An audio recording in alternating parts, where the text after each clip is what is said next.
আমাদের আজকে ক্ষমা করে দিয়েছে।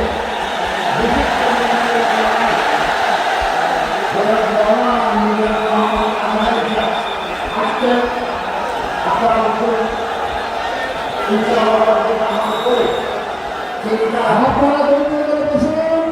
আমাদের মাননীয় প্রধান অতিথির বক্তব্যের পরে বক্তব্য রাখবেন আজকের প্রধান উপস্থিত ডক্টর মিজানুর রহমান আজহারি। ডক্টর মিজানুর রহমান আজহারি আমাদের মাঝে উপস্থিত হয়েছেন। আলহামদুলিল্লাহ। আপনারা বসে পড়ুন, বসে পড়ুন সবাই। السلام عليكم ورحمة الله وبركاته. إن الحمد لله نحمده ونستعينه ونستغفره ونؤمن به ونتوكل عليه ونعوذ بالله من شرور أنفسنا ومن سيئات أعمالنا من يهده الله فلا مضل له ومن يضلل فلا هادي له أي فلن تجد له وليا مرشدا ونشهد أن لا إله إلا الله وحده لا شريك له هو الذي لا ضد له ولا ند له لا مثل له ولا مثيل له لا وزير له ولا كفيل له لا شبه له ولا شبيه له لا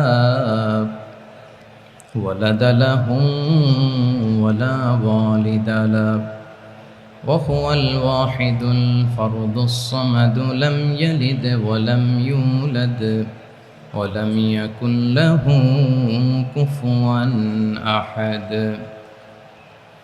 ونشهد أن سيدنا ونبينا وحبيبنا وبشيرنا ونذيرنا وطبيبنا وطبيب قلوبنا وحبيبنا وحبيب ربنا محمدا عبد الله ورسوله أرسله بالحق بشيرا ونذيرا وداعيا إلى الله بإذنه وسراجا منيرا أما بعد فقد قال الله تعالى في كلامه المجيد وفي فرقانه الحميد أعوذ بالله من الشيطان الرجيم بسم الله الرحمن الرحيم إن الله يأمر بالعدل والإحسان وإيتاء ذي القربى وينهى عن الفحشاء والمنكر والبغي يعظكم لعلكم تذكرون إن الله وملائكته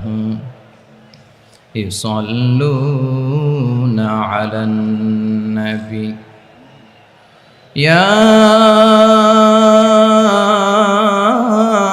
أيها الذين آمنوا صلوا عليه وسلموا تسليما اللهم صل على محمد وعلى آل محمد كما صليت على إبراهيم وعلى آل إبراهيم إنك حميد مجيد اللهم بارك على محمد وعلى آل محمد كما باركت على إبراهيم وعلى آل إبراهيم إنك حميد مجيد সকল প্রশংসার মালিককে,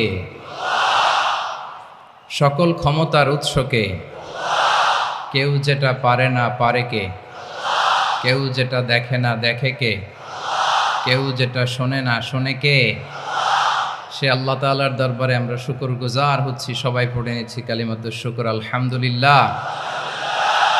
প্রিয় চট্টলাবাসী, গলা ছেড়ে দিয়ে আওয়াজ করে একসাথে সবাই পড়ুন, রব্বানা লাকাল হামদ হামদান কাসীরান তাইয়্যিবান মুবারাকান ফি ইয়া রাব্বি লাকাল হামদু কামা ইয়ানবাগি লিজালালি ওয়াজহিকা ওয়া আযীমি সুলতানিকা লাকাল হামদু বিল ঈমান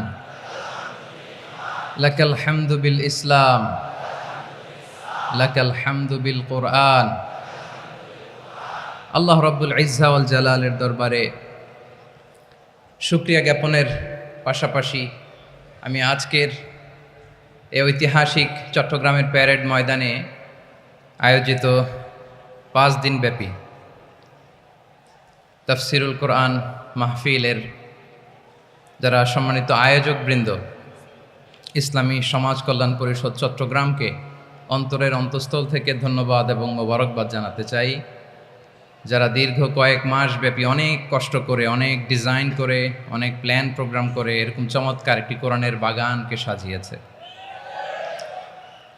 আজকের এই প্রোগ্রামের সম্মানিত সভাপতি, প্রধান অতিথি, বিশেষ অতিথি, মঞ্চে উপবিষ্ট উলামায়ে কেরাম, কমিউনিটি লিডার্স, চট্টগ্রামের বিভিন্ন পর্যায়ের বিভিন্ন দলের সামাজিক, ধর্মীয়, রাজনৈতিক নেতৃবৃন্দ, ব্যবসায়ী ভাইয়েরা, চাকরিজীবী ভাইয়েরা, শ্রমজীবী ভাইয়েরা, ছাত্র ভাইয়েরা, পর্দার আড়ালে আমার মায়েরা এবং বোনেরা, সাংবাদিক বন্ধুরা, মিডিয়া কর্মী, ইউটিউবার্স, ভলান্টিয়ার্স, আপনাদের সবাইকে অন্তরের অন্তঃস্থল থেকে শুভেচ্ছা জানাই, মোবারকবাদ জানাই।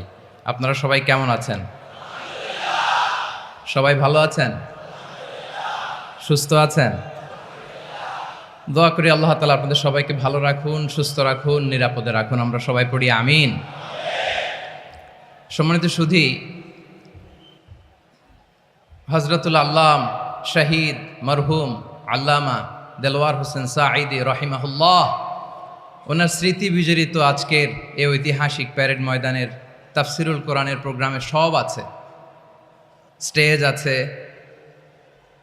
শ্রোতা আছে, প্যান্ডেল আছে, মিডিয়া কাভারেজ আছে, কিন্তু আমাদের কলিজার টুকরাটা আমাদের মাঝে নাই। আজকের এই প্রোগ্রামে আলোচক হয়ে এই চেয়ারে আমি না বসে ওই শ্রোতাদের কাতারে বসে যদি আমাদের আল্লামার নুরানি চেহারার দিকে তাকিয়ে ওয়াজ শুনতে পারতাম, আমাদের হৃদয়টা ঠান্ডা হয়ে যেত, আমাদের তৃষ্ণার্ত হৃদয় শান্ত হতো। সব আজকে আছে, কি যেন নাই, ঠিক কিনা বলেন? আল্লাহ তাআলা প্রতি 100 বছরে একজন মুজাদ্দিদ পাঠায়, প্রতি 100 বছরে একজন মুজাদ্দিদ, যিনি সমাজকে সংস্কার করেন। আল্লামা দেলওয়ার হোসেন সাঈদী রাহিমাহুল্লাহ ছিলেন তেমন একজন মুজাদ্দিদ। চিৎকার করে বলেন ঠিক কিনা? উনি শিরক বিদআতের আস্তানাকে তছনছ করে দিয়েছেন, তাওহীদের বাণীকে সমুন্নত করেছেন, গণমানুষের কাছে তাফসিরুল কোরআনকে জনপ্রিয় করেছেন। আজীবন আজীবন তিনি ইসলামকে বিজয়ী শক্তি হিসেবে দেখার স্বপ্ন দেখতেন। এত প্রাঞ্জল ভাষা, এত চমৎকার আধুনিক প্রেজেন্টেশন, গণমানুষের কাছে কোরআনের তাফসিরকে এভাবে জনপ্রিয় করে তোলার মতো ব্যক্তিত্ব আল্লামা সাঈদী ছাড়া দ্বিতীয় কেউ এই বাংলার ভূখণ্ডে নাই। এই যে তাফসিরুল কোরআন, এই যে টার্মিনোলজি, এই টার্মটাই উনি আসলে জনপ্রিয় করেছেন। আমরা আগে জানতাম না যে এভাবে তাফসির করা যায়। এভাবে scientific indications of the Holi কোরআনকে মানুষের কাছে পেশ করা যায়, এভাবে এত জীবন ঘনিষ্ঠ করে, এত ইন্টারেক্টিভ করে কোরআনের কথাগুলো মানুষের কাছে উপস্থাপন করা যায়। উনি অন্যায়ের বিরুদ্ধে সবসময় সোচ্চার ছিলেন, প্রতিবাদী কণ্ঠস্বর ছিলেন। ওনার আলোচনা শুনলে দেহের রক্ত টকবক করে ফুটতে থাকতো। আল্লাহু আকবার, আল্লাহু আকবার, আল্লাহু আকবার। He was a strong mouthpiece of Islamic revivalism. Islamic জাগরণের স্ট্রং মাউথপিস ছিলেন আল্লামা সাঈদী রাহিমাহুল্লাহ। অনেক দোয়া পেয়েছেন। আমরা পড়েছি, এমন জীবন তুমি করিবে গঠন, মরণে হাসিবে তুমি, কাঁদিবে ভুবন। গোটা বিশ্বকে তিনি কাঁদিয়েছেন। আল্লামা যখন ইন্তেকাল করলেন, আমি তখন মালয়েশিয়া থেকে যুক্তরাষ্ট্রে একটা কনফারেন্সে যোগ দিতে যাচ্ছি, কাতার এয়ারলাইন্সে। মালয়েশিয়া থেকে দোহাতে নামলাম। দোহায় যখন আমার ট্রানজিট, তখন শুনতে পেলাম যে আল্লামা বিদায় নিয়েছেন। সোশ্যাল মিডিয়ায় শুনে বিশ্বাস করতে পারলাম না। মুহূর্তের মধ্যেই মাসুদ সাইদি ভাইকে মেসেজ করলাম, উনি কোনো উত্তর দিতে পারলেন না। মাসুদ ভাইয়ের সাথে যখন কোলাকুলি করি, আমাদের শামীম ভাইয়ের সাথে যখন কোলাকুলি করি, মনে হচ্ছে আল্লামা সাইদির ঘ্রাণ পাই। শরীরটা লিটারালি কাঁপছিল, নিজেকে মানাতে পারছিলাম না, বিশ্বাস করতে পারছিলাম যে আসলে আল্লামা বিদায় নিয়েছেন।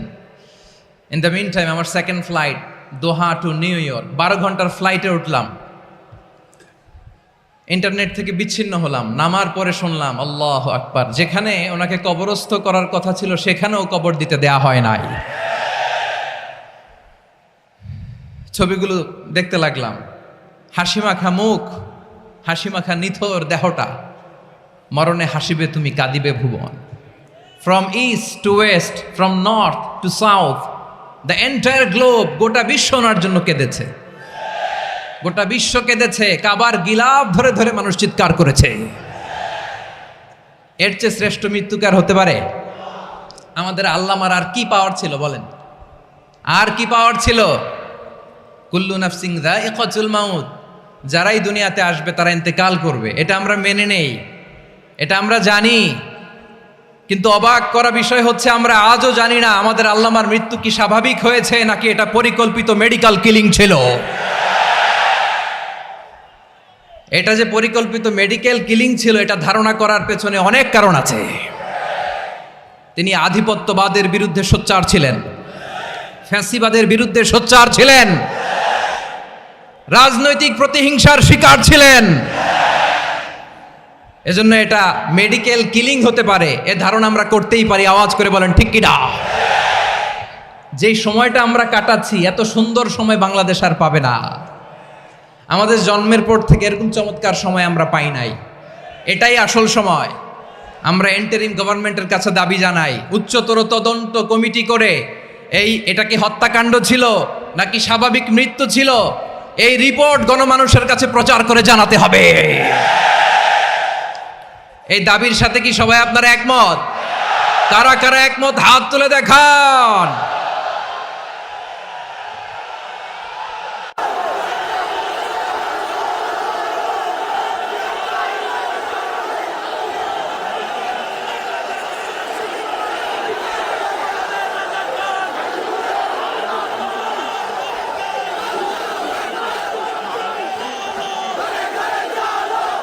প্রিয় চট্টলাবাসী, আল্লাহ তাআলা তার এই মুখলেস গোলামকে তার জান্নাতুল ফেরদাউসের মেহমান হিসেবে কবুল করুক, তার জীবনের সকল খেদমাগুলোকে কবুল করুক, জান্নাতুল ফেরদাউসের আলা মাকামে তাকে মেহমান হিসেবে কবুল করুক।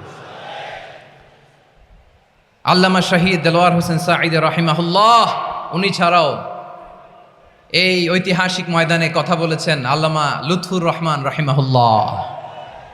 চলে গিয়েছেন আমাদেরকে ছেড়ে। তিনি বলতেন, ইনশাল্লাহ মিজান আবার আসবে। হুজুর আমি তো আসলাম, আপনি তো আমাদেরকে ছেড়ে চলে গেলেন। আল্লাহু আকবার, আল্লাহু আকবার, আল্লাহু আকবার।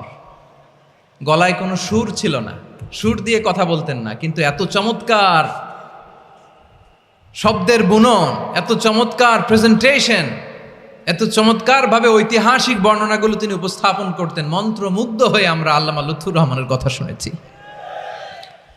আমরা হযরতুল আল্লাহ লুৎফুর রহমান রাহিমাহুল্লাহর জন্য এই বিশাল ময়দান থেকে দোয়া করছি, আল্লাহ তাআলা তুমি তোমার এই খাদেমকে জান্নাতের মেহমান হিসেবে কবুল করে নাও। আরো অনেক আল্লামারা এখানে কথা বলেছেন, বিশেষ করে বাইতুল শরফের মরহুম পীর সাহেব হুজুর থেকে শুরু করে আরো যারা যারা তারকাতুল্য ওলামায়ে কেরাম এই চট্টগ্রামের ময়দানে কথা বলেছেন, আলো ছড়িয়েছেন। আমরা এই লক্ষ লক্ষ তাওহীদি জনতাকে নিয়ে তাদের জন্য দোয়া করছি, আল্লাহ তাআলা ওনাদের জীবনের সকল ভুল ত্রুটি ক্ষমা করে দিয়ে তাদেরকে জান্নাতুল ফিরদাউসের মেহমান বানিয়ে নিক। আমরা এই ঐতিহাসিক প্যারেড ময়দানের প্রোগ্রাম থেকে স্মরণ করতে চাই 24-এর ছাত্র নাগরিক অভ্যুত্থানে আমার যে সমস্ত ছাত্র নাগরিক ভাইয়েরা দেহের তাজা রক্ত বিলি দিয়ে নতুন বাংলাদেশ আমাদেরকে উপহার দিয়েছে। বিশেষ করে আপনাদের এই চট্টগ্রামের শহীদ ফয়সাল, শহীদ ওয়াসিম সহ সকল শহীদকে আল্লাহ তাআলা কবুল করুক, আমরা সবাই পড়ি আমিন। প্রিয় ভাইয়েরা, আমি নগণ্য একজন কোরআনের ছাত্র, এত বিশাল মঞ্চে এত বড় প্ল্যাটফর্মে কথা বলা আমার জন্য সাজে না। তারপরও আমাদের মুরব্বীরা আমাদের ডানে বায়ে বসে আছেন, ওনাদের আদেশক্রমে ওনাদের অনুমতিক্রমে কিছু কথা আজকের এই ঐতিহাসিক প্রোগ্রামে আপনাদের সামনে উপস্থাপন করার চেষ্টা করব। ওমা তৌফিকি ইল্লা বিল্লাহ। প্রিয় ভাইয়েরা, 5 দিন ব্যাপী এই তাফসিরুল কোরআনের প্রোগ্রামে অনেক ওলামা হযরত কথা বলেছেন। যারা কোরআন সুন্নাহ থেকে আমাদেরকে কোরআনের কথাগুলো শোনালেন, আমরা যেন সেগুলো আমল করতে পারি, আল্লাহ আমাদেরকে তৌফিক দান করুক। শুরুতে আমাদের নিয়তটাকে খালেস করে নেওয়া দরকার। এই যে গ্যাদারিং, এই যে হিউজ শোডাউন, এগুলো যদি আমাদের নিজেদেরকে পরিবর্তন না করে তাহলে এতে কোনো লাভ নাই। জোরে বলেন ঠিক কিনা? এই প্রোগ্রাম যদি আমাদের জীবনকে পরিবর্তন করে, আমাদের চিন্তার ডিএনএকে চেঞ্জ করে দেয়, তাহলেই চট্টগ্রামের প্যারেড ময়দান সার্থক। আসুন আমরা চিন্তাকে খালেস করে নেই। আমরা সবাই নিয়ত করি যে যতটুকু কথা আমরা কোরআনের আলোকে শুনবো, আমলের নিয়তে শুনবো ইনশাআল্লাহ। বলেন সবাই। আপনারা সবাই ঠিকঠাক আছেন তো? কখন আসছেন আপনারা? সবাই আসছেন কখন? সকালে, কেউ দুপুরে, 9টায়? আল্লাহ আল্লাহ আল্লাহ। দুপুরের খাবার খাওয়ার সুযোগ হয়েছিল? খান নাই? রোজা রাখছেন? আহা, আমি কি দিয়ে বিদায় দেব আমার এই ভাইগুলোরে? আল্লাহ তুমি আমার ভাইগুলোরে কবুল করো। ইসলামের পক্ষের এই গণজোয়ারকে আগামীর বাংলাদেশের ইসলামের জন্য তুমি কবুল করো। যেই ভালোবাসা ইসলামের জন্য হয়, যেই গণজোয়ার কোরআনের জন্য হয়, পৃথিবীর কোনো শক্তি দিয়ে সেটাকে আটকানো যায় না। জোরে বলেন ঠিক কিনা? এজন্য গ্রাজুয়ালি, সিস্টেম্যাটিক্যালি, মেথোডোলজিক্যালি আমাদেরকে আগাতে হবে, শুধু আবেগ দিয়ে নয়। বিবেকেরও দরকার আছে না নাই? প্রিয় ভাইয়েরা, আসুন, আমাদের কথা অনেক বেশি, সময় অনেক কম। আমরা আর কাল বিলম্ব না করে মহাবিশ্বয় মহাগ্রন্থ আল কুরআন আল কারীম থেকে কিছু কথা শুনি। আমি যেই টপিকটা নিয়ে আজকের এই ঐতিহাসিক চট্টগ্রামের প্যারেড ময়দানের তাফসিরুল কোরআন প্রোগ্রামে আলোচনা করব, সেটা হচ্ছে সূরাতু আন-নাহলের 90 নম্বর আয়াত নিয়ে কিছু কথা আমরা উপস্থাপন করবার চেষ্টা করব ইনশাআল্লাহ। আমার খুতবার শুরুতেই আপনারা মোটামুটি আন্দাজ করে ফেলেছেন যে আমি কি নিয়ে আলোচনা করব, কারণ যে আয়াতটি আমি তেলাওয়াত করেছি এই আয়াতটি প্রায়শই এই ভূখণ্ডে, এই বাংলাদেশে জুমার দিনে খতিব সাহেবরা দ্বিতীয় খুতবা শেষের দিকে পড়ে না? কি কমন পড়ছে?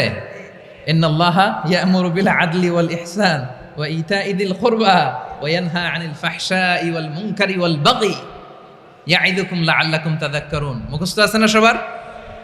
আসুন আমরা এই আয়াতের সরল অর্থ, এর মর্মবাণী, এর সংক্ষিপ্ত তাফসীর সবাই মিলে আজকের এই প্রোগ্রাম থেকে উদ্ধার করার চেষ্টা করি। আপনারা মনোযোগী আছেন তো? ইনশাআল্লাহ। এই আয়াতটা অনেক কম্প্রিহেন্সিভ একটা আয়াত। সাইয়েদনা আব্দুল্লাহ ইবনে মাসউদ রাদিয়াল্লাহু তাআলা আনহু উনি বলেছেন, ইন্নাহা মিন আজমাই আয়াতিল কুরআন। এটা কোরআনের সবচেয়ে জামে মানে আয়াত। যদিও ছোট্ট আয়াত, অল্প কিছু কথামালা, কিন্তু তিনি বলতেন এটা কোরআনের সবচাইতে জামে মানে সবচেয়ে কম্প্রিহেন্সিভ একটা আয়াত, যেখানে কথা কম, শব্দ কম, কিন্তু এটার দোতনা, এটার আবেদন, এটার মিনিং অনেক বেশি। সুবহানাল্লাহ। এই আয়াতে আল্লাহ তাআলা বেসিকলি আমাদেরকে 3টা বিষয়ে আদেশ করেছেন আর 3টা বিষয়ে বারণ করেছেন, মানে নিষেধ করেছেন। আওয়াজ করে বলুন, আদেশ করেছেন কয়টা? প্রিয় চট্টলার ভাইয়েরা, আমার মতো এই যে 3 আঙ্গুল উঁচু করে বলেন, আদেশ করেছেন কয়টা? আবার নিষেধও কয়টা? মানবো তো আমরা? ইনশাআল্লাহ বলেন সবাই। 3 do's and 3 don'ts, do's and don'ts, 3টা আদেশ 3টা নিষেধ। এই 3টা আদেশ আর 3টা নিষেধের ভেতরে আল্লাহ তাআলা গোটা ইসলামী শরিয়ার মূল নির্যাসকে ঢুকিয়ে দিয়েছেন। সুবহানাল্লাহ। এই ছোট্ট একটা আয়াতে গোটা ইসলামী শরিয়ার the gist, the cream of the creams, গোটা ইসলামী শরিয়ার মূল নির্যাসকে আল্লাহ ঢুকিয়ে দিয়েছেন। 3টা আদেশ আর 3টা নিষেধ। আসুন আমরা সরাসরি কোরআন থেকে শুনি, সবাই পড়ুন। আউযু বিল্লাহি মিনাশ শাইতানির রাজীম। বিসমিল্লাহির রহমানির রহিম। ইন্নাল্লাহা ইয়া'মুরু বিল আদলি ওয়াল ইহসানি ওয়া ইতাই যিল কুরবা ওয়া ইয়ানহা আনিল ফাহশাই ওয়াল মুনকারি ওয়াল বাগি ইয়া'ইযুকুম লা'আল্লাকুম তাযাক্কারুন। আল্লাহ তাআলা ইরশাদ করছেন, ইন্নাল্লাহা ইয়া'মুরু বিল আদলি ওয়াল ইহসান, নিশ্চয় আল্লাহ তাআলা তোমাদেরকে ন্যায় বিচারের আদেশ দেন, সদাচরণের আদেশ দেন, নিকটাত্মীয়দেরকে দানের আদেশ দেন। আদেশ কয়টা? আওয়াজ করে সবাই বলুন তো কয়টা? নিশ্চয় আল্লাহ তাআলা তোমাদেরকে ন্যায় বিচারের আদেশ দেন, সদাচরণের আদেশ দেন, তিনি তোমাদের নিকটাত্মীয়দেরকে দানের আদেশ দেন, আর তিনি তোমাদেরকে অশ্লীলতা থেকে নিষেধ করেন, মন্দ কাজ থেকে নিষেধ করেন, অবাধ্যতা সীমা লঙ্ঘন থেকে নিষেধ করেন। তিনি তোমাদেরকে উপদেশ দেন যাতে তোমরা শিক্ষা গ্রহণ করো। সুবহানাল্লাহ। উপদেশ দিচ্ছে স্বয়ংকে। 3টা জিনিসের আদেশ। ইয়া'মুরু বিল আদল, সুবিচার ন্যায় বিচারের আদেশ তিনি দেন। ইহসানের আদেশ দেন যাতে আমরা ইহসান করি, একে অপরের প্রতি সুবিচার করি, মহানুভবতা দেখায়, অনুগ্রহ দেখায়, আর নিকট আত্মীয়দেরকে যেন আমরা দান করি। এই 3টা আদেশ তিনি দিয়েছেন। আর কোন 3টা জিনিস থেকে তিনি বারণ করেছেন? অশ্লীলতা, ফাহশা, মুনকার, মানে সব মন্দ আর অসৎ কাজ, এগুলো থেকে তিনি আমাদেরকে বারণ করেন। ওয়াল বাগি, অবাধ্যতা, সীমা লঙ্ঘন, এই 3টা কাজ থেকে তিনি আমাদেরকে বারণ করেন। তিনি আমাদেরকে উপদেশ দেন, স্বয়ং আল্লাহ তাআলা আমাদেরকে উপদেশ দেন যাতে করে আমরা শিক্ষা গ্রহণ করি। সুবহানাল্লাহ পড়ে। তাহলে আসুন আমরা ধরে ধরে একটা একটা করে সামনের দিকে আগাই। আল্লাহ তাআলা প্রথমে আমাদেরকে আদেশ দিয়েছেন আদালের। ইন্নাল্লাহা ইয়া'মুরু বিল আদল। আওয়াজ করে বলুন আল আদাল। সবাই পড়ুন আল আদাল। আমরা উর্দু জানি, হিন্দি জানি, অনেকে ইংরেজিও জানি, কিন্তু আরবি শব্দগুলো আমাদের মুখ দিয়ে বেরোতে চায় না। আওয়াজ করে বলুন আল আদাল। মাশাআল্লাহ। ইন্নাল্লাহা ইয়া'মুরু বিল আদল। আল্লাহ তাআলা আমাদেরকে আদলের আদেশ দেন। আদল অনেকে না বুঝলেও আদালত শব্দটা বুঝবেন। আদালত, আদালত, আদালত বুঝেন না? যেখানে বিচার কার্যের ফয়সালা করা হয়, কোর্ট কাচারি আদালত, এটা তো ভেরি কমন। এটা শুনছেন না সবাই? আদালত, যেখানে ন্যায় বিচার হবে, সুশাসন হবে। কিন্তু ভাগ্যের কি নির্মম পরিহাস, ওখান থেকে মিথ্যা সাক্ষী দিয়ে মনমতো রায় দিয়ে দেয়া হয়। এগুলোর পরিবর্তন হওয়ার দরকার আছে না নাই? প্রিয় ভাইয়েরা, আদালত, আল আদল, ইংরেজিতে বলে জাস্টিস, ন্যায় বিচার, সুবিচার, সুশাসন, জাস্টিস, আল আদল, সব জায়গায় এই জাস্টিস থাকা দরকার। Justice should be prevailed in the society. The mission of all prophet was to uphold the justice. সব নবীর মিশন ছিল এই জাস্টিসকে, আদালকে, সুশাসন আর সুবিচারকে নিশ্চিত করা। পড়েন সুবহানাল্লাহ। And the core message of every divine scripture was to uphold justice. পৃথিবীর সব আসমানি কিতাবের মূল শিক্ষা ছিল এই জাস্টিসকে সমাজে এনশিওর করা, সুবিচার, সুশাসনকে এনশিওর করা। তাহলে প্রিয় ভাইরা, আমরা বুঝতে পারলাম আল আদ শব্দের মানে হচ্ছে ইনসাফ বা সুবিচার বা ন্যায় বিচার। এটা হচ্ছে একটা general meaning, very general meaning. আপনি যদি ইন ডেপথ বুঝতে চান, আরো ভেতরে যান, তাহলে আদাল মানে হচ্ছে সমন্বয়, আদল মানে হচ্ছে ভারসাম্য, ব্যালেন্স। আদল মানে হচ্ছে মধ্যম পন্থা। সুবহানাল্লাহ পড়েন। কারণ সব সময় সমান সমান হইলেই সুবিচার হয় না। কথা কি বুঝতেছেন? ইসলামের দ্য কনসেপ্ট অফ আদল, এটা এমন আদল, এটা সব সময় সমান সমান নয়। যখন সমান সমান দেয়া দরকার, ইসলাম সমান সমান দেয়। যখন ব্যালেন্স করা দরকার, চেক এন্ড ব্যালেন্স, সমন্বয়, ভারসাম্য করা দরকার, তখন ইসলাম ভারসাম্য করে দেয়। এটার নাম আদল। সুবহানাল্লাহ। সহজ করে আপনাদেরকে বুঝাই। যেমন ধরুন, একটা পরিবারের 3 জন সদস্য, স্বামী, স্ত্রী আর সন্তান। তাদের সকালবেলার ব্রেকফাস্টে স্বামীর, সকালের নাস্তায় স্বামীর 3টা রুটি লাগে, স্ত্রীর 2টা লাগে, আর সন্তানের 1টা রুটি লাগে। এখন আমি যদি সমান সমান করে আদল করতে চাই, সবাইকে যদি 3টা করে রুটি দেই, তাহলে স্বামী বেচারার জন্য ঠিক আছে? কি বলেন? কথা কি বুঝতেছেন না কষ্ট হয়ে যাচ্ছে? যদি সমান সমানের নিয়মে আগাই, তাহলে 3টা করে যদি রুটি দেই, স্বামীর জন্য ওকে, কিন্তু স্ত্রীর জন্য 1টা বেশি হয়ে যায়। আর সন্তানের জন্য কয়টা বেশি হয়? আচ্ছা, এই তো বুঝতেছেন, মাশাআল্লাহ। আচ্ছা, 2টা করে যদি সবাই দেই সমান সমান নীতিতে, তাহলে স্ত্রীর জন্য, স্ত্রী বেচারির জন্য ঠিক আছে, কিন্তু স্বামীর কয়টা কম পড়ে? আর সন্তানের বেশি হয়ে যায় কয়টা? আচ্ছা, সমান সমান নীতিতে সবাইকে যদি সকালের নাস্তার জন্য 1টা করে রুটি দেই, সন্তানের জন্য ঠিক আছে, কিন্তু স্ত্রী বেচারির কম পড়ে কয়টা? স্বামীর কম পড়ে কয়টা? 2টা। কথা কি বুঝতেছেন? আর আমি যদি স্বামীকে দেই 3টা, স্ত্রীকে দেই 2টা, আর সন্তানকে দেই 1টা, তাহলে কারো অপচয় হবে না। যার যতটুকু দরকার ঠিক ততটুকুই কাজে লাগবে। চিল্লায় বলেন ঠিক কিনা? এটাই হচ্ছে ইসলামের আদল, যেখানে যার যতটুকু দরকার তাকে সেখানে ঠিক ততটুকু দিয়ে দেওয়ার নামই হচ্ছে আদল। চিল্লায় পড়েন আল্লাহু আকবার।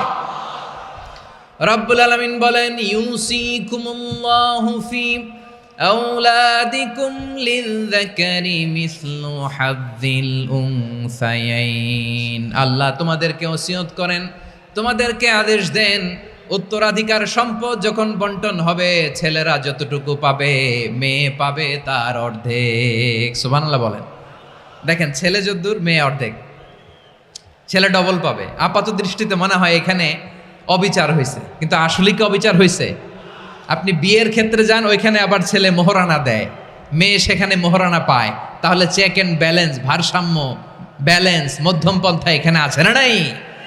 এটাই হচ্ছে ইসলামের আদল। আল্লাহ তাআলা এই আদলের আদেশ দিয়েছেন, সুবিচার, ন্যায় বিচার, সুশাসন এবং ভারসাম্যের আদেশ দিয়েছেন। প্রিয় ভাইয়েরা, একটি শান্তিময় সমাজ, একটা সমৃদ্ধ সমাজ, একটা মানবিক সমাজ যদি আমরা পেতে চাই, এই আয়াতের মধ্যে যতগুলো পয়েন্ট আছে সবগুলোর বাস্তবায়ন লাগবে। কথা বুঝতে পেরেছেন? বলেন, আওয়াজ করে বলেন, আমরা একটা শান্তির সমাজ চাই কি চাই না? আমরা একটা সমৃদ্ধ বাংলাদেশ চাই কি চাই না? আমরা একটা মানবিক বাংলাদেশ চাই কি চাই না? এই আয়াতে আল্লাহ তাআলা একটা মানবিক সমাজের রূপরেখা টেনেছেন। তার প্রথম কথা হচ্ছে, ইন্নাল্লাহা ইয়ামুরু বিল আদল। আল্লাহ তাআলা তোমাদেরকে আদলের নির্দেশনা দেয়, সুবিচার, সুশাসনের নির্দেশনা দেয়। যে সমাজে আদল থাকে না, সেই সমাজে জুলুম মানুষের ঘাড়ে চেপে বসে। আদলের বিপরীত হচ্ছে জুলুম। আদলের বিপরীত কি? জুলুম বা জাওর, অত্যাচার, অবিচার, বৈষম্য। এই যে বৈষম্য বিরোধী ছাত্র আন্দোলন কমন পড়ছে? এই যে একজন সমন্বয়ক তো দেখা করলো আমার সাথে। জুলুম মানে হচ্ছে বৈষম্য। বৈষম্যের স্থান ইসলামে নাই, অবিচারের স্থান ইসলামে নাই, জুলুমের স্থান ইসলামে নাই। আল্লাহ তাআলা বলেন যে আমি জুলুমকে নিজের জন্য হারাম করেছি এবং তোমাদের জন্য হারাম করেছি। বিশ্বনবী ফরমান, আল্লাহ তাআলা বলেন হাদিসে কুদসিতে, ইয়া ইবাদি ইন্নী হারামতুয যুলমা আলা নাফসি ওয়া জাআলতুহু বাইনাকুম মুহাররামান ফালা তাযালামু। আমার গোলামেরা শোনো, নিশ্চয় আমি আল্লাহ তাআলা জুলুমকে আমি আমার উপরে হারাম করেছি, অনুরূপভাবে জুলুম করাকে তোমাদের উপরেও হারাম করেছি। ফলে ফালা তাযালামু, তোমরা একে অপরের সাথে জুলুম করো না। নির্দেশনাটা কার? খবরদার, জুলুমের সাথে আমাদের কোনো সম্পর্ক নাই। আল্লাহ তাআলা আদলের আদেশ দিয়েছেন, আদালতের আদেশ দিয়েছেন, সুশাসনের, ন্যায় বিচারের আদেশ দিয়েছেন। ইন্নাল্লাহা ইয়ামুরু বিল আদল, আমাদেরকে আদল প্রতিষ্ঠা করতে হবে। জুলুমের সাথে ইসলামের কোনো সম্পর্ক নাই। আল্লাহ তাআলা জালিমদের জন্য কঠিন শাস্তি প্রস্তুত করে রেখেছেন। যারা এই আদলকে ভুলুণ্ঠিত, কখন রাত কিচ্ছু জানে না, কখন দিন কখন রাত কিছু জানে না, বছরের পর বছর কেটে গিয়েছে। এক্সট্রা জুডিশিয়াল কিলিং এর কোনো হিসাব নাই, বিচার বহির্ভূত হত্যা, এনফোর্স ডিসঅ্যাপিয়ারেন্স, গুম, যেটা সবচাইতে বড় মানবতা বিরোধী অপরাধ। কত মানুষ যে গুম হয়েছে তার কোনো ইয়ত্তা নাই। যেই ফ্যামিলির সদস্য গুম হয়েছে তারা কি ওই লোকটার জন্য মাগফিরাতের দোয়া করবে নাকি সুস্বাস্থ্যের দোয়া করবে তারা নিজেরাও জানতো না, কারণ জানে না ও বেঁচে আছে না মরে গেছে। আহা, বিডিআর নওজোয়ানদের যারা ছাড়া পেল দেখলাম, বিনা অপরাধে, কোনো অন্যায় ছাড়া, অপরাধ ছাড়া তাদের জীবন থেকে, তাদের তারুণ্যের, তাদের যৌবনের 15 বছর 16 বছর 17 বছর নাই, 6 মাস বয়সের ছোট বাচ্চাকে রেখে জেলে গেছে। 6 মাসের মেয়ে বেরোয় দেখে মেয়ের বয়স 17 বছর। মেয়ে বাবারে চিনে না, বাবা মেয়েরে চিনে না। মেয়েকে এখন বিয়ে দিয়ে আরেক ছেলের হাতে তুলে দিবে। মেয়ের শৈশব বাবা দেখে নাই, মেয়ের কৈশোর বাবা দেখে নাই, মেয়ের তারুণ্য দেখে নাই। আরেক যুবককে দেখলাম 14 দিনের সংসার, 2 সপ্তাহের সংসার শেষে জেলে গেছে। কত যুবকের যে স্ত্রী চলে গিয়েছে ফ্যামিলি ছেড়ে, কারণ জানে না তো কবে আসবে, কি হবে, কেউ জানতো না। দাম্পত্য জীবনের মাত্র 14 দিনের স্মৃতি, এই স্মৃতিকে আঁকড়ে ধরে এক বোন 16টা বছর 17টা বছর কাটিয়ে দিয়েছে। আমি নিউজটা দেখে ভাবলাম, আমার এই বোনের প্রতিটি দিন কিভাবে কেটেছে, প্রতিটি রাত কিভাবে কেটেছে, প্রতিটি ক্ষণ কিভাবে কেটেছে। বিশ্বনবী বলেছেন, ইত্তাকি দাওয়াতাল মাজলুম ফাইন্না লাইসা বাইনাহু ওয়া বাইনাল্লাহি হিজাব। মাজলুমের কান্নাকে ভয় করো, কারণ মাজলুমের কান্না আর আল্লাহর মাঝে কোনো পর্দা থাকে না। আমরা আর এরকম কোন জুলুম বাংলাদেশে দেখতে চাই না, জোরে বলেন ঠিক কিনা? আর কেউ নতুন করে জালিম হোক আপনারা চান? আবার নতুন করে কেউ ফ্যাসিস্ট হোক আপনারা চান? এক দল আরেক দলকে নিশ্চিহ্ন করার রাজনীতিতে মেতে উঠুক এটা আপনারা চান? আমরা বাংলাদেশকে আদল দিয়ে সাজাতে চাই। আমরা এই 56,000 বর্গ মাইলের প্রতিটা ইঞ্চি মাটিকে কোরআনের আইন দিয়ে সাজাতে চাই। রাজি আছেন আপনারা? কারা কারা রাজি দেখান হাত তুলে আল্লাহকে।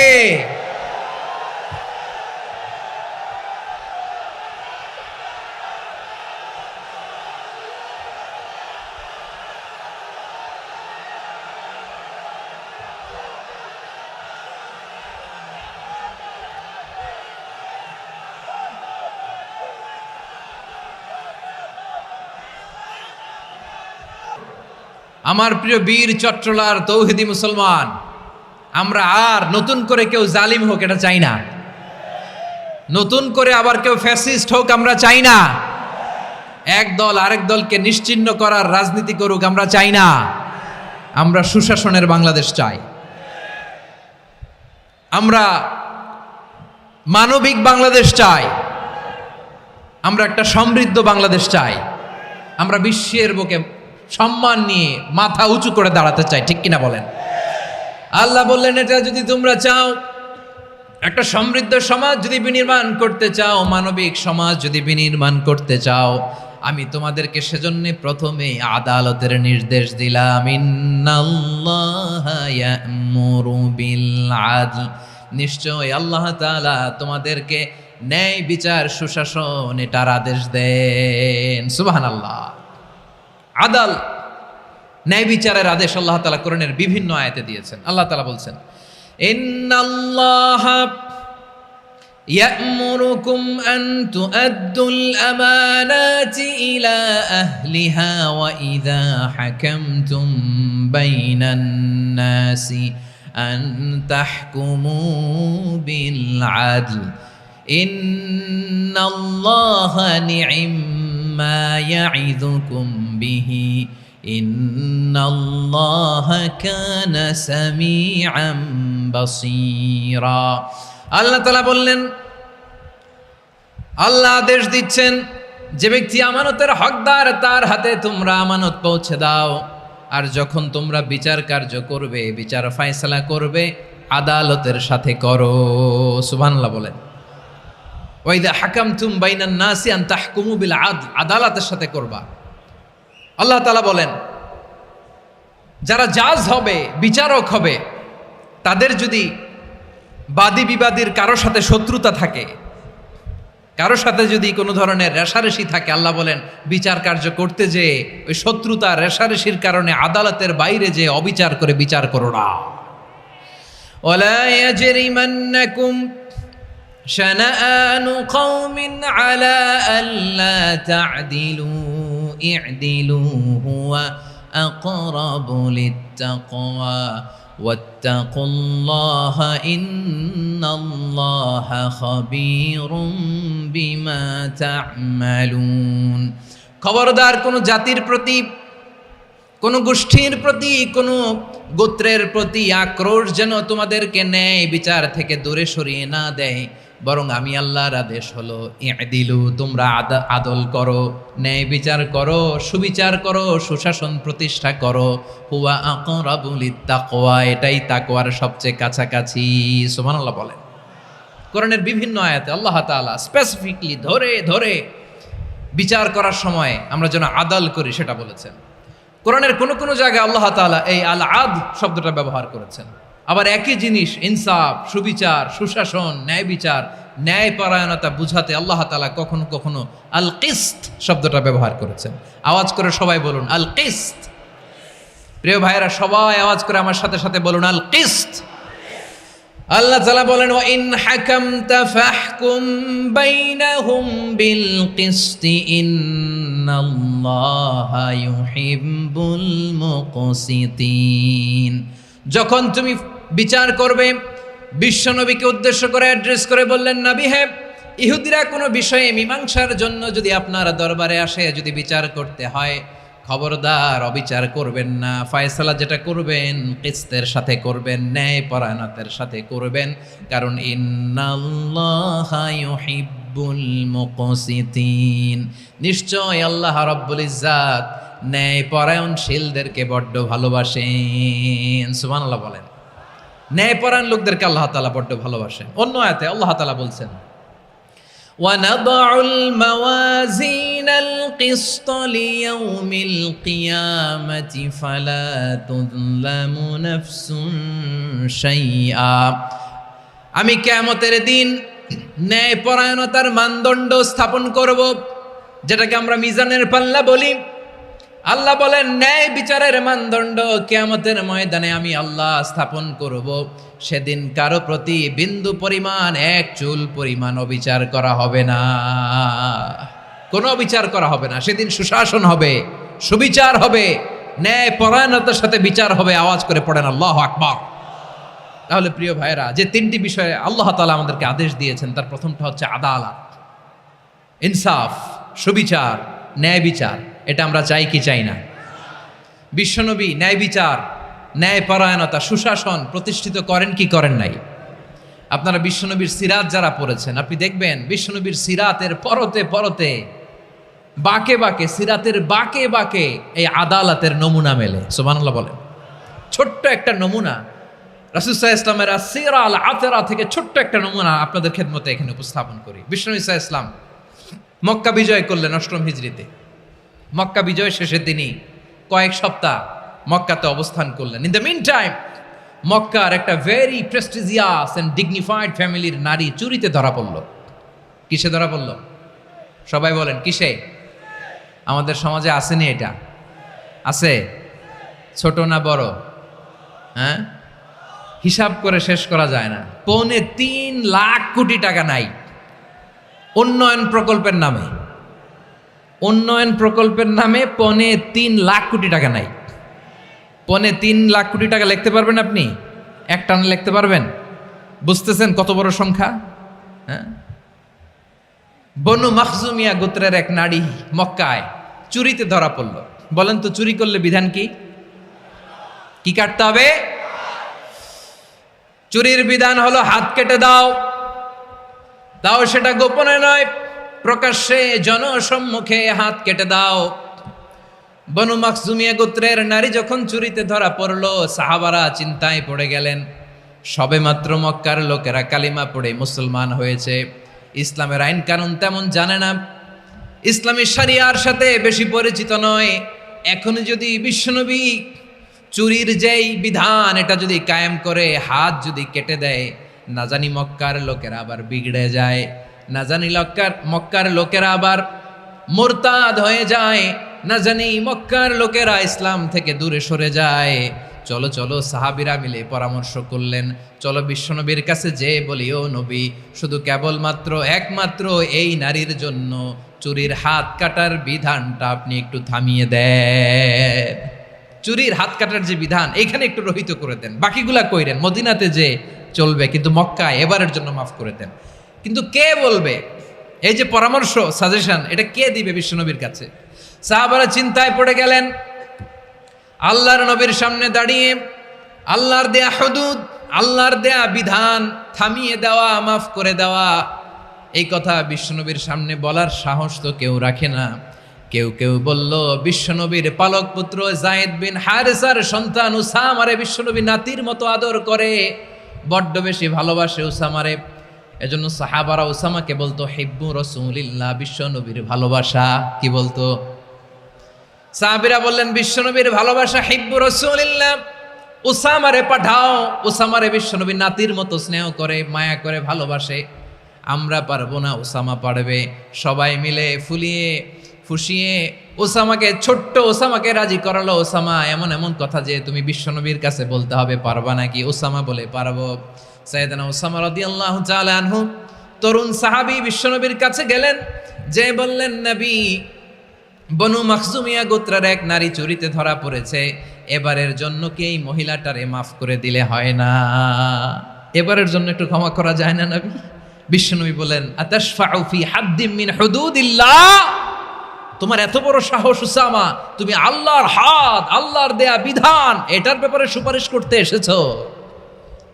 তোমরা কি জানো তোমাদের আগে যত কওম, যত গোত্র, যত জনপদ ধ্বংস হয়েছে তার কারণ ছিল তাদের মধ্যে গরিবরা অন্যায় করলে তারা বিচার করত, আর ধনীরা অন্যায় করলে তারা মাফ করে দিত। খবরদার!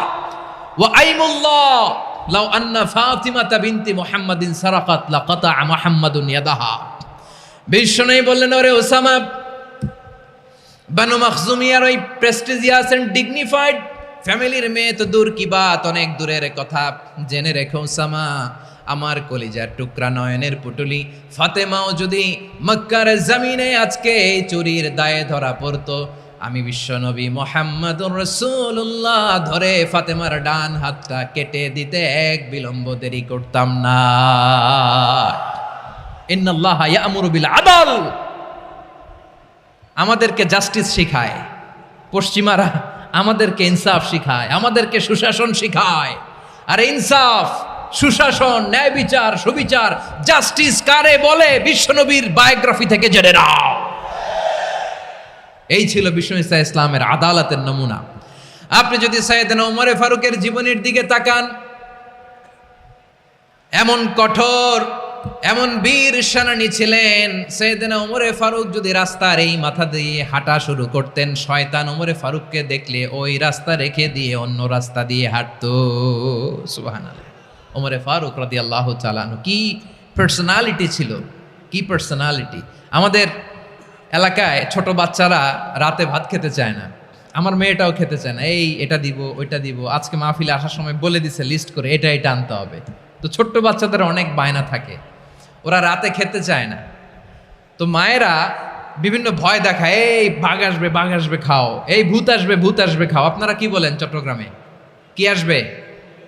হ্যাঁ, ভূত, ভূত, ভূত আসবে, বাঘ আসবে, খাও খাও খাও, তাড়াতাড়ি খাও। তো বাচ্চারা এগুলো শুনে ভয়ে খেতে শুরু করে। মদিনার জমিনেও একই ঘটনা ঘটতো। মদিনার ছোট্ট ছোট্ট সোনামণিরা খেতে চাইতো না। তো মায়েরা বলতো, হা হুয়া ইয়াতি উমর, হা হুয়া ইয়াতি উমর, ওই যে উমর আসতেছে, উমর। ওমরে ফারুকের কথা শুনলেই বাচ্চারা একেবারে ঠান্ডা। সুবহানাল্লাহ পড়বেন না? প্রভু তুমি বলেছ রাসূল দেবে না, বলনি দেবে না ওমর, বলনি দেবে না হামজা তারিখ, খালিদ বিজয় সমর। প্রভু তুমি বলেছ রাসূল দেবে না, বলনি দেবে না ওমর, বলনি দেবে না হামজা তারিখ, খালিদ বিজয় সমর। প্রভু তুমি বলেছ রাসূল দেবে না। আল্লাহু আকবার। ওমর ফারুক রাদিয়াল্লাহু তাআলা আনহু, ওনার কথা শুনলে গায়ের মধ্যে গুজবাম হয়, গায়ের পশমগুলো দাঁড়িয়ে যায়। সুবহানাল্লাহ বলেন। কি পার্সোনালিটি ছিল, কি ব্যক্তিত্ব ছিল। মুনাফিকরা ওমর ফারুককে জমের মতো ভয় পেতেন। শয়তান, খোদ শয়তান এই রাস্তা দিয়ে আসলে শয়তান অন্য রাস্তা দিয়ে হাঁটত। ওমর ফারুক রাদিয়াল্লাহু তাআলা আনহুর জীবনে যদি দেখেন, তাহলে সেখানে আপনি আদালতের, ইনসাফের, সুশাসনের, জাস্টিসের নমুনা দেখতে পাবেন। কয়টা শুনবেন? সাইয়েদনা ওমর ফারুকের রাদিয়াল্লাহু তাআলা আনহুর সন্তান আব্দুর রহমান মিশরে মদ খেয়ে মদ্যপ অবস্থায় ধরা পড়েছে। মদ খাওয়ার কারণে, মদ যদি কেউ পান করে আর যদি প্রমাণিত হয়, তার বিচার হলো 80 বেত। আওয়াজ করে বলেন কয় বেত? বাংলাদেশেও তো এই আইন আছে নাকি? বাংলাদেশে আছে? হ্যাঁ, মদ খাইলে 80 বেত, এই আইন বাংলাদেশে চালু হোক। আমরা চাই কি চাই না? চাই সবাই। এজন্যই তো ইসলাম ভাল লাগে না। ইসলামকে ভাল লাগে না। ইসলামকে আউট করে রাখতে পারলেই তো এরকম বড় বড় বোতল খাওয়া যায়। একেবারে সহজ, পানির মতো সহজ, হিসাব একেবারে সহজ। ওমর ফারুক রাদিয়াল্লাহু তাআলা আনহুর ছেলে ভুল করে মদ পান করে ফেলেছিলেন। আব্দুর রহমান, ঘটনা ঘটেছে মিশরে। মিশরের গভর্নর তখন আমর ইবনুল আস রাদিয়াল্লাহু তাআলা আনহু। আব্দুর রহমানের ভাই যে গভর্নরকে বলল, গভর্নর যদি একটু দয়া করেন, খলিফার ছেলে আমার ভাই আব্দুর রহমান মদ্যপ অবস্থায় ধরা পড়েছে, জনসম্মুখে যদি আপনি বেত্রাঘাত করেন আমাদের প্রেস্টিজ থাকে না, যদি 80 বেত আপনি মারেন আমার কোনো কথা নাই, কিন্তু ঘরের ভেতরে মারেন। আব্দুর রহমানের ভাইয়ের সুপারিশ শুনে সাইয়েদনা আমর ইবনুল আস রাদিয়াল্লাহু তাআলা আনহু রাজি হয়ে গেলেন। ঘরের ভেতরে লোকচক্ষুর আড়ালে 80 বেত তিনি মানলেন। কিন্তু ঘটনাক্রমে এই কথা লুকিয়ে লুকিয়ে ঘরের ভেতরে 80 বেত মারার কথা সাইয়েদনা ওমর ফারুক মদিনা থেকে জানতে পারলেন। মদিনা থেকে তিনি ফরমান জারি করলেন, এই বিচার যেমনটি আমর ইবনুল আস আদায় করেছে, এটা প্রকৃতপক্ষে আদায় হয় নাই। আসো সবাই মদিনায় আসো, আমর ইবনুল আস মদিনায় আসো, আব্দুর রহমানও আসো, সবাই আসো, জনসম্মুখে এই বিচার কার্যকর করতে হবে। সাইয়েদনা ওমর ফারুক মসজিদে নববীর পিলারের মধ্যে নিজের ছেলেকে বাঁধলেন, আবার জনসম্মুখে 80টা বেত তার গায়ের মধ্যে মারলেন। মাজমুয়ে ফাতাওয়া ইবনে তাইমিয়া রাহিমাহুল্লাহ উনি এটা নকল করেছেন। এটা সবচেয়ে বিশুদ্ধ মত। আরো অনেক মত আছে, মারা গেছে কবরের উপর, ওগুলো বাদই দিলাম। কেমন খলিফা ছিলেন, কেমন খলিফা! পশ্চিমারা তোমরা জাস্টিস আমাদেরকে শেখাও, ইনসাফ কারে বলে, সুশাসন আমাদেরকে তোমরা শিখাও। ওমর ফারুক রাদিয়াল্লাহু তাআলা আনহু ওই বিচারকে তিনি ধর্তব্য মনে করেন নাই। মদিনাতে এনে আবার জনসম্মুখে আবার 80 বেত মেরেছেন। মিশরে ওমর ফারুক রাদিয়াল্লাহু তাআলা আনহু আমর ইবনুল আসকে গভর্নর করে পাঠালেন। সেখানে আমর ইবনুল আসের ছেলে একটা প্রতিযোগিতায় রানার আপ হয়েছে। এক মিশরি সেখানে চ্যাম্পিয়ন হয়েছে। রানার আপ বুঝতে পেরেছেন তো? রানার আপ সেকেন্ড হয়েছে, এক মিশরি হয়েছে চ্যাম্পিয়ন প্রথম। কিন্তু গভর্নরের ছেলে ও জিততে পারে নাই। ও রাগে ওই মিশরির গায়ের মধ্যে কয়েকটা লাঠি দিয়ে বাড়ি মেরেছে। মিশরি যে মদিনাতে ওমর ফারুকের কাছে বিচার দিলেন, আপনার গভর্নরের ছেলে অন্যায়ভাবে আমার গায়ে হাত তুলেছে। সাইয়েদনা ওমর ফারুক আবার ফরমান জারি করলেন, আসো মদিনাতে আসো। মিশরীকে ডাকলেন। ওই মিশরের গভর্নর আমর ইবনুল আস রাদিয়াল্লাহু তাআলা আনহুকে ডাকলেন, তার ছেলেকেও ডাকলেন। সবাই বসে রইল। আমর ইবনুল আস রাদিয়াল্লাহু তাআলা আনহু মাথা নিচু করে বসে আছেন, লজ্জায় কাচুমাচু। হায় হায়, আজকে আমার ছেলের কারণে আমিরুল মুমিনিন খলিফাতুল মুসলিমিন ওমর ফারুকের কাছে আমি জনসম্মুখে লজ্জিত হচ্ছি। সাইয়েদনা ওমরে ফারুক বললেন, এই নাও লাঠি, গভর্নরের ছেলে তোমার মাথার মধ্যে যতগুলো বাড়ি মেরেছে আজকে জনসম্মুখে তুমি অতগুলা বাড়ি মারো। মিশরি বলে, থাক, আপনি যে ডেকে আনছেন সবার সামনে এটা বলছেন, এতেই আমি খুশি। আল্লাহু আকবার। আপনার মহানুভবতা দেখে আমি খুশি, আর অপমানের দরকার নাই। ওমরে ফারুক বলে, না, খবরদার, এই কথা মিশরি তুমি বলো না, মারো, যতগুলা বাড়ি মেরেছে মারো। বাধ্য হয়ে মিশরি আমর ইবনুল আসের সামনে ওনার কলিজার টুকরা সন্তানের মাথার মধ্যে বাড়ি মারতে আরম্ভ করলেন। ঠিক যতগুলা বাড়ি গভর্নরের ছেলে আমর ইবনুল আসের ছেলে মিশরির গায়ে মেরেছিল, মাথায় মেরেছিল, মিশরি গুনে গুনে ততটা মারলেন। এই দৃশ্য দেখে ওমরে ফারুক রেগে মেগে আগুন, রাগের চোটে রাগ সামলাতে না পেরে, আর নিজেকে সামলাতে না পেরে মিশরিরে বললেন, ছেলেরে মারা শেষ হয়ে গেলে এবার বাবার টাক মাথার মধ্যে কয়েকটা বাড়ি মার। রাগের চোটে, আউট অফ অ্যাঙ্গার, রাগের চোটে, যে আমার পাঠানো গভর্নর আমর ইবনুল আস তার ছেলেকে কেন আদব তারবিয়া কেন শিক্ষা দিতে পারে না। ছেলেরে মারা হইলে এবার আমর ইবনুল আসের মাথার মধ্যে দুইটা মারো। এটা রাগে বলেছেন, এটা শাস্তি হিসেবে না। সুবহানাল্লাহ পড়ে। তোমরা আমাদেরকে সুশাসন শিখাও, আমাদেরকে সুশাসন শিখাও। বিশ্বনবী বলেন, আদল এটা যেন তেন বিষয় না, এটা দিয়েই মানবিক সমাজ গড়তে হবে। আল্লাহ তাআলা কিয়ামতের কঠিন ময়দানে, যেদিন স্বামী স্ত্রীকে চিনবে না, স্ত্রী স্বামীকে দেখে পালিয়ে যাবে, বন্ধু বন্ধুরে চিনবে না, পীর সাহেব মুরিদরে চিনবে না, মুরিদ পীর সাহেবরে চিনবে না, দলের কর্মী তার নেতারে চিনবে না, নেতা তার কর্মীরে চিনবে না, বন্ধু বন্ধুরে দেখে পালাবে। এই কঠিন মুহূর্তে সূর্যটা মাথার কাছে চলে আসবে, জমিনটা তামার জমিন হবে, আজকের জমিনের মতো নয়। মানুষ ঘর্মাক্ত, ক্লান্ত, শ্রান্ত মাথার মগজগুলো কানের ছিদ্র আর নাকের ছিদ্র দিয়ে বেয়ে বেয়ে পড়বে।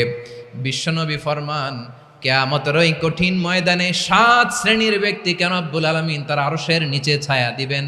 তার মধ্যে প্রথম শ্রেণীর ব্যক্তি হলো ইমামুন আদিল। ইমামুন আদিল, ন্যায়পরায়ণ শাসক, যে ইনসাফের সাথে বিচার করে, যে জাস্টিস সমাজে সার্ভ করে, যে সুশাসন নিশ্চিত করে, ওই ইমামুন আদিল। আদিল শব্দটা বুঝছেন না? ইন্নাল্লাহা ইয়া'মুরু বিল আদল, পাইছেন? আদিল। 7 শ্রেণীর ব্যক্তিকে আল্লাহ তাআলা সুশীতল আরশের নিচে ছায়া দিবেন, যেদিন তার দেয়া ছায়া ছাড়া কোনো ছায়া থাকবে না। এর প্রথম হচ্ছে ইমামুন আদিল, ন্যায়পরায়ণ শাসক। চিল্লায় বলেন সুবহানাল্লাহ। আবার বিশ্বনবী বললেন, ইন্নাল মুকসিতিনা ইনদাল্লাহি আলা মানাবিরা মিন নূর আন ইয়ামিনির রহমান। কিয়ামতের দিন যারা ন্যায়পরায়ণ হিসেবে আল্লাহর সামনে দাঁড়াবে, কিয়ামতের দিন রব্বুল আলামিন তার আরশের ডান দিকে ওই ন্যায়পরায়ণ লোকদের জন্য আরশের ডান দিকে একটা নূরের মিম্বারে তাদেরকে বসার সুযোগ করে দিবে। আল্লাহর আরশের ডান দিকে ন্যায়পরায়ণ লোকদের জন্য আল্লাহ তাআলা নূরের মিম্বার বানাবে। 4টে কেন কথা মনে করেছেন? আল আদাল, জাস্টিস। ইন্নাল্লাহা ইয়া'মুরু বিল আদল। আল্লাহ তাআলা এই আদালতের নির্দেশনা দেয়, সুবিচার, সুশাসন। প্রিয় ভাইয়েরা, এটা আমরা বাংলাদেশে চাই কি চাই না? এই যে অরাজকতা, এই যে অন্যায়, এই যে জুলুম, এই যে ইনকনসিস্টেন্সি সমাজের অসঙ্গতির প্রধান কারণ জাস্টিস নাই, সুবিচার নাই, সুশাসন নাই। শেষবারের মতো আওয়াজ করে বলেন তো, আমরা বাংলাদেশে আদল চাই কি চাই না? তাহলে প্রথম নির্দেশনা শেষ। আল্লাহ তাআলা তোমাদেরকে আদলের আদেশ দেন। এরপরে আল্লাহ বললেন, আমি তোমাদেরকে ইহসানের আদেশ দেই। ইন্নাল্লাহা ইয়া'মুরু বিল আদলি ওয়াল ইহসান। আমি তোমাদেরকে যেমনি আদলের নির্দেশনা দেই, তেমনি ভাবে তোমাদেরকে ইহসানের নির্দেশনা দেই। ইহসান, আওয়াজ করে সবাই বলেন তো ইহসান। সবাই বলেননি, সবাই বললে এতটুকু আওয়াজ হবে আমি বিশ্বাস করি না। আওয়াজ করে বলুন আল ইহসান। ইহসান মানে কারো প্রতি সফট হার্টেড হওয়া, মহানুভব হওয়া, অনুগ্রহ পরায়ণ হওয়া, অনুগ্রহশীল হওয়া, একে অপরের প্রতি দয়াদ্র হওয়া। একে অপরের প্রতি দয়াদ্র, অনুগ্রহশীল হওয়া ছাড়া মানবিক সমাজ কশিনকালেও গঠন করা সম্ভব না। প্রিয় ভাইয়েরা, সুন্দর আচরণ দিয়ে, ইহসান দিয়ে যা জয় করা যায়, নরম আচরণ দিয়ে যেটা অর্জন করা যায়, কঠোরতা দিয়ে সেটা পারা যায় না। বিষ্ণু ঈসা ইসলাম ইহসান দিয়ে, কোমল আচরণ দিয়ে, তার অনুগ্রহ দিয়ে তিনি অনেক কাফিরের হৃদয়কে জয় করে ফেলেছেন। সাইয়েদনা সুমামা ইবনে উসাল রাদিয়াল্লাহু তাআলা আনহুর কথা মনে পড়ে যায়। তিনি ছিলেন ইয়ামামার বাদশা। মদিনাতে বিশ্বনবীকে হত্যা করার নিয়তে এসেছিলেন। গোপনে গোপনে বিশ্বনবীকে হত্যা করে আবার ইয়ামামাতে তিনি ফিরে যাবেন। কিন্তু কি অবাক করা কাণ্ড, হত্যা করতে পারে নাই, সাহাবাদের হাতে তিনি ধরা পড়ে গেলেন।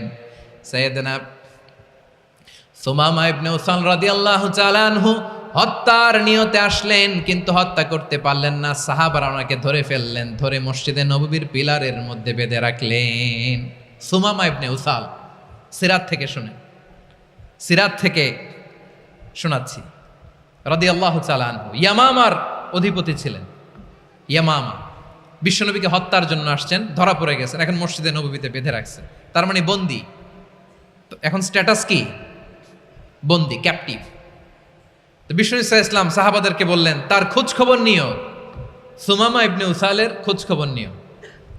সাহাবার বলেন, ইয়া রাসূলুল্লাহ, আপনাকে হত্যা করতে এসেছে, তার তো কঠিন ক্যাপিটাল পানিশমেন্ট হওয়া দরকার, কঠিন শাস্তি হওয়া দরকার। বিশ্বনবী বললেন, না, আমি যেটা জানি তোমরা সেটা জানো না, তোমরা সুমামার সাথে ভালো আচরণ করো। বিশ্বনবী সুমামার কাছে গেলেন। প্রথম দিন যে তিনি কালেমার দাওয়াত দিলেন, ইমানের দাওয়াত দিলেন, ইসলামের দাওয়াত দিলেন, রিসালাতের দাওয়াত দিলেন, আখিরাতের দাওয়াত দিলেন। পরের দিন যে বিশ্বনবী সালাতের দাওয়াত দিলেন, যাকাতের দাওয়াত দিলেন, ইসলাম কি, কিভাবে, কেমন করে পালন করতে হয় চমৎকার আর্টিকুলেট করতে শুরু করলেন। তন্ময় হয়ে সুমামা ইবনে উসাল রাদিয়াল্লাহু তাআলা আনহু বিশ্বনবীর কথাগুলো শুনতে আরম্ভ করলো। একদিন নয়, 2 দিন নয়, টানা 3 দিন বিশ্বনবী সুমামার কাছে ইসলামকে প্রেজেন্ট করেছেন, উপস্থাপন করেছেন। আওয়াজ করে বলেন, কয় দিন? 3 দিন। 3 দিন মসজিদে নববীতে বাঁধা। আর সাহাবীদেরকে বললেন, তার খোঁজ খবর নিও, তোমরা যে রুটি বানাও এর মধ্যে সবচেয়ে ভালো আটার রুটিটা তারে দিও, সবচেয়ে রিফাইন্ড খেজুর, যেটা পিওর খেজুর, এটা তারে দিও। আর বিশ্বনবী নিজের উট থেকে দুধ দহন করে ওনার বাড়ির এক কর্মচারীকে বলেছেন, দুধ দহন করে সুমামার জন্য নিয়ে যেও। সুবহানাল্লাহ পড়বেন না? সবাই তো অবাক, ইয়ামামা থেকে আসছে নবীকে হত্যা করতে, বিশ্বনবী দেখে তারে জামাই আদর করে, তাকে মজার মজার খাবার দিও, দুধ দিও, আদর আপ্যায়ন করো। 1 দিন নয়, 2 দিন নয়, টানা 3 দিন বিশ্বনবী এভাবে সুমামার কাছে যেয়ে ইসলামকে প্রেজেন্ট করতে আরম্ভ করলেন, ইসলামকে উপস্থাপন করতে শুরু করলেন। আর তাকে চমৎকার এন্টারটেইনমেন্ট, আপ্যায়ন দিতে আরম্ভ করলেন। টানা 3 দিন যখন ইসলামের দ্য বিউটিজ অফ ইসলাম, ইসলামের সুমহান বাণী, সৌন্দর্য তার কাছে উপস্থাপন শেষ, তাকে আপ্যায়ন শেষ, বিশ্বনবী বললেন সাহাবেদেরকে, যাও এবার সুমামার হাতের পায়ের রশি দুটো খুলে দাও। তারা বললেন, ইয়া রাসূলুল্লাহ, কি বলেন আপনি? ও তো হত্যাকারী, সুযোগ পায় নাই, আপনারে মারতে পারে নাই, ছেড়ে দিলে আবার ও আপনার উপর তলোয়ার নিয়ে ঝাঁপিয়ে পড়বে। নবী, এই সিদ্ধান্ত আপনি নিতে যাবেন না। বিশ্বনবী বললেন, যেটা বলেছি সেটা করো, সুমামার রশিগুলো ছেড়ে দাও, সুমামার হাতে পায়ের রশিগুলো যে তোমরা খুলে দাও। সাহাবারা তর্ক জুড়ে দিলেন, লা ইয়া রাসূলুল্লাহ, এমনটা করবেন না, তো ভয়ঙ্কর, ভয়ঙ্কর খুনি, কি জানি কি হয়ে যায়। বিশ্বনবী বললেন, না, তার হাতে পায়ের রশিগুলো খুলে দাও। সাহাবারা বিশ্বনবীর কথা মতো তার হাতে পায়ের রশিগুলো খুলে দিল। সুমামা মুহূর্তের মধ্যে মসজিদে নববী থেকে বের হয়ে ইয়ামামায় ফিরে না যে মসজিদে নববীর পাশে একটা খেজুর বাগান ছিল, সেখানে চলে গেলেন। সেখানে একটা ছোট্ট কুয়া ছিল, কুয়ার পানি দিয়ে তিনি গোসল করলেন। সুবহানাল্লাহ পড়েন। কুয়ার পানি দিয়ে গোসল করে মসজিদে নববীর সামনে এসে বিশ্বনবী এবং সাহাবাদের সামনে দাঁড়িয়ে সাব্বাবা উঁচু করে বললেন, আশহাদু আল্লা ইলাহা ইল্লাল্লাহ ওয়া আশহাদু আন্না মুহাম্মাদান আবদুহু ওয়া রাসূলুহু। আল্লাহু আকবার। আমি সাক্ষ্য দিচ্ছি আল্লাহ ছাড়া কোনো ইলাহ নাই, আর মুহাম্মদ আল্লাহ তাআলার প্রেরিত বান্দা এবং রাসূল। প্রিয় ভাইয়েরা, ইহসান দিয়ে যা জয় করা যায়, কঠোরতা দিয়ে সেটা কঠিনকালেও জয় করা যায় না। আওয়াজ করে বলেন, ঠিক কি না?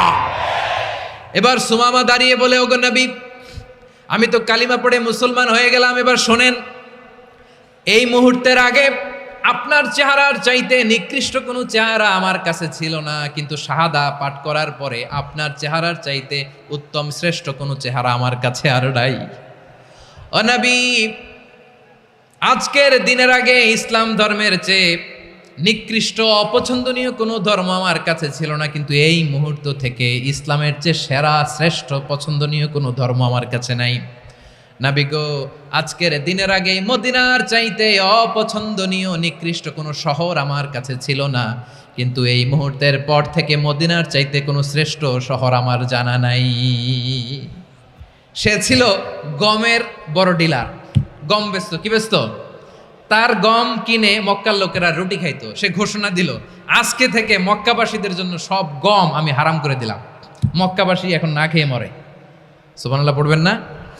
মক্কাবাসী বিশ্বনবীর কাছে আসলেন, এসে বললেন, মুহাম্মদ, আমরা তো তোমার ভাই, তোমার চাচা, তোমার ভাতিজা, তোমার আত্মীয়, তুমি সুমামারে বলো সে যেন আবার গমের সাপ্লাই মক্কার জন্য অনুমতি দিয়ে দেয়। বিশ্বনবীর অনুমতি ক্রমে সুমামা আবার মক্কাতে গম পাঠাতে শুরু করলো। পড়েন সুবহানাল্লাহ। ইহসান, ইহসান দিয়ে আপনি যেটা জয় করতে পারবেন, you can win the heart of your enemies. ইহসান দিয়ে আপনি আপনার শত্রুর হৃদয়কে জয় করতে পারবেন। আওয়াজ করে বলেন ঠিক কিনা? এজন্য আল্লাহ বললেন, ওয়া আনফিকু ফি সাবিলিল্লাহি ওয়া লা তুলকু বিআইদিকুম ইলাত তাহলুকা ওয়া আহসিনু ইন্নাল্লাহা ইউহিব্বুল মুহসিনিন। তোমরা আল্লাহর রাস্তায় দান করবে আর নিজেরা নিজেদেরকে ধ্বংসের হাতে ঠেলে দিও না। তোমরা একে অপরের প্রতি ইহসান করবে, কারণ ইহসানকারীদেরকে আল্লাহ বড্ড ভালোবাসেন। সুবহানাল্লাহ পড়েন। আবার সূরা রহমানে আল্লাহ বললেন, হাল জাযাউল ইহসানি ইল্লাল